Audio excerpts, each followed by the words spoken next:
ஆவேசமாக மேடையில் இருந்து கீழே இறங்கி அடிக்க பாய்ந்த சீமான். விழுப்புரம் அருகே பரபரப்பு.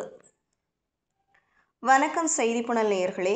விழுப்புரம் மாவட்டம் செஞ்சியில் இன்று பொதுக்கூட்டத்தில் நாதக தலைமை ஒருங்கிணைப்பாளர் சீமான் பேச ஆரம்பித்ததும் சலசலப்பு ஏற்பட்ட கோபத்துடன் மேடையில் இருந்து ஆவேசமாக கீழே இறங்கிய சீமான் அடிப்பது போல பாய்ந்ததால் பரபரப்பு ஏற்பட்டது. அண்மையில் செஞ்சிக்கோட்டையை உலக பாரம்பரிய சின்னமாக அறிவித்தது யுனெஸ்கோ நிறுவனம். ஆனால் அந்த அறிவிப்பில் செஞ்சிக்கோட்டை மராட்டியர்களால் கட்டப்பட்டது என்று குறிப்பிடப்பட்டிருந்தது. இதனை கண்டித்து நாம் தமிழர் கட்சியின் தலைமை ஒருங்கிணைப்பாளர் சீமான் உள்ளிட்ட தலைவர்கள் அறிக்கை வெளியிட்டிருந்தனர். இதனையடுத்து பல்வேறு தரப்பினரும் செஞ்சிக்கோட்டையை தமிழர்களின் பாரம்பரியமான கோட்டை என, மராட்டிய மன்னருக்கு சொந்தமான கோட்டை இல்லை என தெரிவித்து வருகின்றனர். தமிழ் மன்னர் கோனேரிக்கோன் கட்டியதுதான் செஞ்சிக்கோட்டை.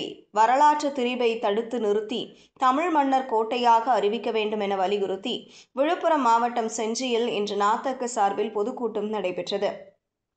இந்த நிகழ்ச்சியில் நாதக ஒருங்கிணைப்பாளர் சீமான் தலைமையேற்று பேசினார்.